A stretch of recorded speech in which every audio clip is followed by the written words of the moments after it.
देखिए पिछली वीडियो में हम लोगों ने क्या समझा था कि जनन क्या है, मतलब जीवों में जनन कैसे होता है। तो उसकी ये नेक्स्ट वीडियो है उस वीडियो की, तो ये वो वीडियो रहा और ये हम लोगों ने सेकंड लेक्चर है। तो इस वीडियो में हम लोग क्या समझेंगे, जैसे हमने समझा अलैंगिक जनन में कई प्रकार होते हैं, जैसे कि उसमें बडिंग हो गया और जो है फ्यूजन हो गया, मतलब खंडन हो गया, बहुखंडन हो गया, ये सारी चीज़ें, तो पुनरुद्भवन हो गया, ये चीज़ें। तो इसमें आज हम लोग क्या समझेंगे, इसमें हम समझेंगे जो ये खंडन है हम लोगों का, मतलब फ्यूजन। तो ये जो होता है फ्यूजन में, तो इसमें जो है कैसे जो है जीव जो है अपना रिप्रोडक्शन करता है या फिर नए जीव को बनाते हैं, तो इसी को हम लोग जो है इस वीडियो में समझेंगे। तो आइए देखते हैं। जैसे देखिए जो विखंडन होता है, विखंडन प्रायः एक कोश की जीवों में पाया जाता है। ठीक है, ये क्या होंगे, ये प्रायः एक कोश की जीवों में पाया जाता है। ठीक है, ये एक कोश की जीवों में पाए जाएंगे। अतः इनके दो प्रकार होते हैं। अगर हम बात करें जो हम लोगों का विखंडन होता है, तो इसमें दो प्रकार होते हैं। तो जो पहला है वो क्या हो जाएगा, द्विखंडन मीन्स बडिंग, बाइनरी फिजन। ठीक है, तो क्या हो जाएगा, बाइनरी फिजन। तो जो बाइनरी फिजन होता है, इस विधि में परिपक्व पादप विभाजित होकर दो कोशिकाओं में बंट जाते हैं। इसमें क्या होता है कि इसमें इस विधि में परिपक्व पादप, मतलब यहाँ पे अगर हम प्लांट्स की बात करें, इसमें प्लांट का बताया गया, तो प्लांट्स की अगर बात करें, परिपक्व पादप की बात करें, तो वो क्या करते हैं, इस विधि में परिपक्व पादप विभाजित होके दो भागों में विभाजित होके बंट जाते हैं। अतः यह क्रिया द्विखंडन कहलाती है। इसमें सर्वप्रथम केंद्रक विभाजित होकर तथा बाद में कोशिका द्रव्य भी विभाजित हो जाता है। अगर हम बात करें, जैसे देखिए ये है हम लोगों का, ये बाइनरी फिजन का है, मतलब द्विविखंडन का है। तो जैसे ये क्या है, ये कोई कोशिका है। ठीक है, ये कोई पादप का प्लांट है और कोशिका है, ये एक कोशिकी जीव में होता है, ये तो हम लोग पहले ही जानते हैं। तो ये क्या करेगा, जैसे ये देखिए ये क्या हुआ, ये ऐसे हो गया, मतलब ये अब दो भागों में बंटेगा ना, दो बराबर भागों में। तो इसको होने के लिए पहले ये क्या हुआ, पहले अपना इस तरीके से ये शेप बनाया, मतलब ये थोड़ा सा बीच से ऐसे अंदर सा हो जाएगा। ठीक है, तो ये इसका क्या हो गया, केंद्रक। क्या कहा यहाँ पे पहले, द्विखंडन कहलाता है। इसमें सर्वप्रथम केंद्रक विभाजित होता है। पहले ये देखिए यहाँ पे केंद्रक क्या होता है, दो भागों में बंटने लगेगा। केंद्रक जब दो भागों में बंटने लगेगा, तो ये इसकी बॉडी भी जो है ऐसे यहाँ पे बीच में दबने लगेगी, तो ये दो भागों में अलग सा लगने लगेगा। ठीक है, उसके बाद ये क्या होता है कि इस तरीके से हो जाएगा, ये क्या हो जाएगा, केंद्रीय पदार्थ हो जाएगा। ठीक है, तो ये ऐसा हो जाएगा। ये किसमें, थर्ड फेज में है, ये थर्ड फेज में इस तरीके से हो गया। और उसके बाद ये क्या करेगा, उसके बाद यही दो अलग अलग जीवों में विभक्त हो जाएगा, तो ये दो नए जीव बन जाएंगे। इसी तरीके से जैसे ये दो जीव हैं, इनमें भी सेम यही जो है प्रॉपर्टी होगी, सेम यही गुण फिर से होंगे, तो ये फिर से नए जीव बना लेंगे। तो इसी तरीके से ये इसमें होता रहता है। और ये एक तरीके से अमृत जीव भी बोलते हैं, क्योंकि ये एक कोश की जीव हैं, तो इसमें कोई प्राकृतिक मृत्यु इनकी नहीं होती है। तो इसी तरीके से इनमें होता रहेगा। अगर अब हम बात करें जो इसका दूसरा है, वो क्या है, बहुविखंडन मीन्स मल्टीपल फिजन। तो यह एक कोशिकी या बहुकोशिकी जीवों में होता है। यहाँ पे अगर जो बहुकोशिकी है, बहुविखंडन जो है इसकी बात करें, तो ये एक कोशिकी और बहुकोशिकी दोनों में पाया जाएगा। लेकिन जो हमारा पहले था, पहले मतलब हम लोगों ने विखंडन, द्विविखंडन की बात करें, तो वो किसमें, प्रायः एक कोशिकी जीवों में था। तो ये क्या होता है कि यह एक कोशिकी या बहुकोशिकी जीवों में पाया जाता है। इनका शरीर बहुत छोटे छोटे खंडों में बंट जाता है। इनका शरीर क्या करते हैं, बहुत छोटे छोटे खंडों में बंट जाता है। इस प्रकार अनेक जीवों का निर्माण होता है। समझिए कैसे, जैसे ये क्या रहे, जैसे ये एक कोशिका है। ठीक है, ये मतलब समझते हैं। ठीक, तो ये जो है ये क्या करेगा, इसमें एक ये इसका क्या हो जाएगा, केंद्रक हो जाएगा। ठीक है, तो ये जो केंद्रक है, ये क्या करेगा, ये इसी में, ठीक है, जब ये अपना पूर्ण विकास कर लेगा, ये कोशिका, ये सेल, ये जीव पादप का, तो ये क्या करेगा कि ये यही सेल इसी में नेक्स्ट फेज में, जैसे ये है, तो ये क्या करेगा, इसी में ढेर सारे नए जीव इसी के अंदर, ठीक है, इसी के अंदर ढेर सारे हो जाएंगे। और ये बाद में फिर क्या करेगा, ये बाद में फट के क्या करेंगे, ये फिर बाद में विभक्त हो जाएगा और विभक्त होने के बाद अनेक जीव, ठीक है, मतलब ढेर सारे ऐसे अलग हो जाएंगे, ठीक है। तो जब ये आप देखिए ये अलग हो गए ना, अब ये भी इनमें भी वही चीज़ होगा, इनमें भी सेम यही प्रोसेस होगा, तो इससे और अलग हो जाएंगे। तो मतलब कहीं ना कहीं ये बढ़ते ही जाएंगे, इसमें कमी नहीं होगी। इसी प्रकार से ये क्या हो जाता है, बहुविखंडन मतलब मल्टीपल फिजन। यह एक कोष की जीव या बहुकोष की दोनों में पाया जाता है। और ये किस तरीके से विखंडन करते हैं, ये इस तरीके से, ठीक है। तो ये दोनों मतलब द्विविखंडन और बहुविखंडन, तो ये दोनों हम लोग समझ लिए। अब हम लोगों का जो नेक्स्ट है उसको देखते हैं। तो देखिए अब क्या समझेंगे हम लोग, खंडन। खंडन में मतलब फ्रेगमेंटेशन।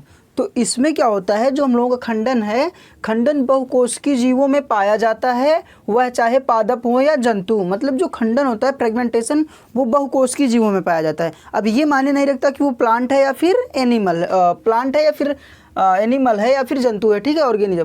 तो फ्रेगमेंटेशन बहुकोशिकीय जीवों में पाया जाता है, वह चाहे पादप हो या जंतु। इसमें बहुकोशिकीय परिपक्व होने पर, बहुकोशिकीय जीव परिपक्व होने पर दो या दो से अधिक भागों में, दो या दो से अधिक भागों में बंट जाते हैं, ठीक है, दो या दो से अधिक भागों में बंट जाते हैं। इसके बाद प्रत्येक टुकड़ा एक नए जीव रूप में विकसित हो जाता है। मतलब अगर हम यहाँ पे उदाहरण दिया है स्पाइरोगायरा, हाइड्रा, अगर हम हाइड्रा की बात करें, हाइड्रा के थ्रू अगर हम लोग ये समझें, तो जैसे ये देखिए, ये क्या है, हाइड्रा, मतलब ये क्या हुआ, दोनों में है, पादप या जंतु दोनों में होता है। तो अगर हम बात करें, जैसे ये देखिए, ये क्या है, एक मैच्योर प्लांट है। अगर मान लीजिए हाइड्रा को बोले पादप है, तो ये क्या करेगा, इसमें एक इसके बॉडी पे एक उभार आएगा, ठीक है, इस तरीके से, जैसे ये यहाँ पे है, ठीक। तो ये क्या करेगा, ये आगे चल के यही यहाँ से क्या हो जाएगा, अलग हो जाएगा, और ये एक अलग जो है अपना बॉडी बना लेगा और एक नया जीव हो जाएगा। तो इस तरीके से ये फिर क्या हो जाएगा, यहाँ से ऐसे अलग हो जाएगा, ठीक है। तो यहाँ से ये अलग हो जाएगा। इसी तरीके से इसमें इधर से भी हो सकते हैं, यहाँ से भी, ये भी हो सकते हैं, मतलब कुछ भी इनके कोई भी शरीर का जो पार्ट है वो वहाँ से डिवीज़न करके, खंडन करके क्या करेंगे, ये एक नए जीव का निर्माण कर देंगे। तो इस तरीके से क्या हो जाता है, खंडन। खंडन मतलब बहुकोशिकीय जीवों में पाया जाता है, वह चाहे पादप हो या जंतु। इसमें बहुकोशिकीय परिपक्व होने पर, मतलब जैसे ये बहुकोशिकीय जीव है, ये क्या हो जाएगा, जब मैच्योर हो जाएगा, परिपक्व हो जाएगा, तो दो या दो से अधिक भागों में बंट जाता है। तो यहाँ से इसका एक पार्ट क्या हो जाएगा, अलग हो जाएगा, दो या दो से अधिक भागों में बंट जाता है। इसके बाद प्रत्येक टुकड़ा एक नए जीव के रूप में हो जाता है। तो जैसे जो इसका ये है, ये क्या हो जाएगा, न्यू जीव हो जाएगा, ठीक है। तो विकसित हो जाता है। इसमें उदाहरण के लिए स्पाइरोगायरा और हाइड्रा मेंशन किया गया है। अगर हम लोग अब यहाँ पे बात करें जो मुकुलन है, ठीक है, मतलब बडिंग, तो इसमें क्या होता है, इसको जो है अच्छे से समझते हैं। जैसे देखिए, इस क्रिया में जनन कोशिकाओं में एक उभार बनता है जो जनक होगा, ठीक है, जनक।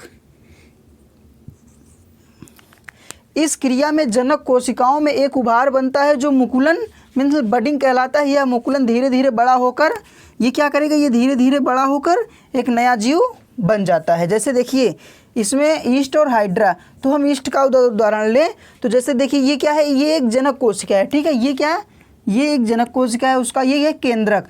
तो ये क्या करेगा, पहले ये केंद्रक जो है यहाँ पे अपना एक उभार बना के बंटने के लिए, खंडित होने के लिए क्या करेगा, यहाँ पे एक ऐसे उभार बना लेगा। उसके बाद ये जो केंद्रक है, ये दोनों में, मतलब देखिए केंद्रक तो पहली वाली जो उसका जो जनक कोशिका है उसमें भी होना चाहिए, और उससे विभक्त होकर नेक्स्ट वाली में जाएगा। तो ये यहाँ पे क्या करेगा, ये पहले यहाँ पे आ जाएगा, ठीक है, इसमें भी रहेगा और इसमें, मतलब अर्धसूत्री विभाजन के थ्रू आधा कोशिका जो है जनक कोशिका में और आधा नए वाले जो कोश जीव बनेगा उसमें चला जाएगा। तो इस तरीके से ये हो जाएगा। और इसके बाद ये देखिए, ये पूर्ण रूप से इसका एक नया जो है जीव हो गया और ये पुराना है ही। तो इसी तरीके से देखिए, ये यहाँ पे ढेर सारे दिखाए गए हैं, ये इससे बना, इससे ये बना, और इससे फिर ये बना, इससे ये बने, मतलब ऐसे बनते जाएंगे, ढेर सारे हो जाएंगे, ठीक है। तो इसी तरीके से ये क्या हो जाएगा, मुकुलन मीन्स बडिंग। तो मतलब कट कट के अलग अलग बनते चले जाएंगे, समसूत्री विभाजन होके, किसमें, केंद्रक में। केंद्रक जो है समसूत्री विभाजन के थ्रू, फिर उसके बाद उसका पूरा क्या बोलते हैं, केंद्रक द्रव्य। तो इस तरीके से नए जीव बनते चले जाएंगे। तो ये क्या हो जाएगा, ये बडिंग का मतलब मुकुलन का हो जाएगा। ये देखिए जो इसका है, ये मुकुलन ही है, ठीक है, मुकुलन। ठीक, बर्डिंग। तो ये मुकुलन का ही होता है। तो अब हम लोग क्या समझेंगे, एक अब हम लोगों का है जिसको हम लोग समझेंगे वो पुनरुद्भवन है। ठीक है, तो अब हम लोग क्या समझेंगे, पुनरुद्भवन को। जनरेशन क्या होता है कि जो पुनः अपने आप को कंप्लीट कर ले, उनका पुनः जो है जनरेशन हो जाए, मतलब किसी जीव का पूर्ण होना। ठीक है, तो जैसे हम लोग समझते हैं यहाँ पे किसी जीव के कटे भाग से सामान्यतः नए जीव का उत्पन्न होना पुनरुद्भवन कहलाता है। और इसमें जो मेन इसका एग्जाम्पल है उसको हम लोग मेंशन करते हैं जो है प्लेनेरिया। अगर मान लीजिए ये जो प्लेनेरिया है, इसमें इसको यहाँ से अगर हम लोग ऐसे कट कर दें, ठीक, तो ये क्या करेगा, अगर जैसे हमने इसको यहाँ पे कट कर देंगे तो ये किस तरह से हो जाएगा, ये इस तरीके से हो जाएगा ना। ये जब इस तरीके से हो जाएगा,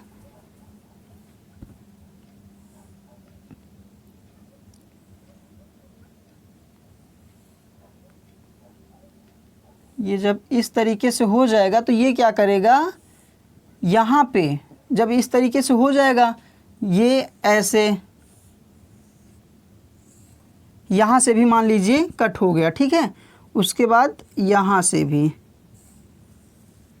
ये क्या हो गया, 3 जगह से कट हो गया। मतलब ये इसका हो गया, ये इसका हो गया और ये इसका। तो अब ये तीनों क्या करेंगे कि जैसे ये 3 जगह से हम इसको कट कर दिया, तो ये क्या करेगा, ये यहाँ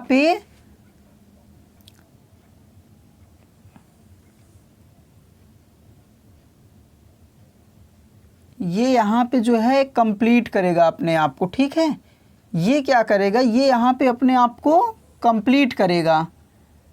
मतलब ये जो देखिए यहाँ पे इतना कटा था, ये इतना कटा था, तो ये जो नीचे का पोर्शन है इसको ये रीजनरेट कर लेगा, मतलब पुनः बना लेगा। जैसे कि ये पीछे का कट गया था इसमें, तो ये इसको क्या करेगा, पुनः बना लेगा। इसको जब ये पुनः बना लेगा तो इसी को हम लोग क्या बोलते हैं, रीजनरेशन। मतलब इसने से इतने पार्ट से ये अपने पीछे का पोर्शन पूरा जो है कंप्लीट कर लेता है। अब देखिए ये इससे एक हुआ, अभी जो ये वाला पार्ट है, मतलब जो जस्ट ये है, ठीक है, मतलब अगर हम लोग और ऐसे बना दें तो जो बीच का है ये क्या करेगा, ये भी अपना जो है रीजनरेशन करके ये भी एक जो है नया बना लेगा इस तरीके से। तो ये भी देखिए क्या हो जाएगा, उसी तरीके से हो जाएगा। अगर इसको अब हम लोग हटा दें, जब ये ऐड हो जाएगा तो ये क्या हो जाएगा, एक और प्लेनेरिया बन जाएगा। और अगर अब हम बात करें जो नीचे का है, जो ऐसे है, ठीक है, जो इस तरीके है, तो ये क्या करेगा, जो इस तरीके से है, ये लास्ट वाला, ये क्या है, ये हम लोगों का पहला है, ये दूसरा है, ये पहला है, ये दूसरा वाला बन गया। अब अगर तीसरे की बात करें तो ये क्या करेगा, ये ऐसे ऐसे ऊपर ग्रो करेगा। ठीक है, क्योंकि पोर्शन कौन सा कटा है, ऊपर का, तो ग्रो किधर करेगा, ऊपर करेगा, क्योंकि पोर्शन ऊपर का कटा तो ऊपर ग्रो करेगा। इसका नीचे का कटा था तो नीचे का पोर्शन ग्रो करेगा। और इसमें दोनों नहीं थे, इसमें सिर्फ इसके सेंटर पार्ट थे, तो सेंटर पार्ट तब जो था तो वो अप साइड भी ग्रो करेगा और डाउन साइड भी ग्रो करेगा। तो इस वजह से ये तीनों जो है कंप्लीट हो जाते हैं। तो इस वजह से फिर ये भी क्या हो जाएगा, अपना कंप्लीट हो जाएगा। तो ये अप साइड डाउन ग्रो करेगा, क्योंकि इसमें नीचे साइड का पोर्शन कंप्लीट था और इसमें नीचे साइड का जो है कंप्लीट नहीं था, तो नीचे ग्रो करेगा। ये दोनों साइड थे तो अप और डाउन दोनों जो है ग्रो कर लेगा। तो इस तरीके से क्या करते हैं, प्लेनेरिया अलग अलग जीव जो है अलग जो है अपना एक नया जीव बना देंगे। जैसे यहाँ पे कटिंग हो गया तो ये डेड नहीं होगा, यहाँ पे इसकी मृत्यु नहीं होगी, क्योंकि ये जो है रीजनरेट कर लेगा अपने आप को। जैसे हम लोग छिपकली होती है, उसकी जब टिल कट जाती है तो देखिए कुछ महीनों बाद उसमें रीजनरेट हो जाती है, पुनः आने लगती है। इसी तरीके से इसमें भी होता है। तो ये जैसे कट जाएगा तो ये नया जीव जो है अपने आप को कंप्लीट करते करते बना लेगा। तो ये क्या हो जाता है, पुनरुद्भवन हो जाता है। तो इसके बाद अब हम लोगों का आता है कायिक जनन एवं प्रवर्धन।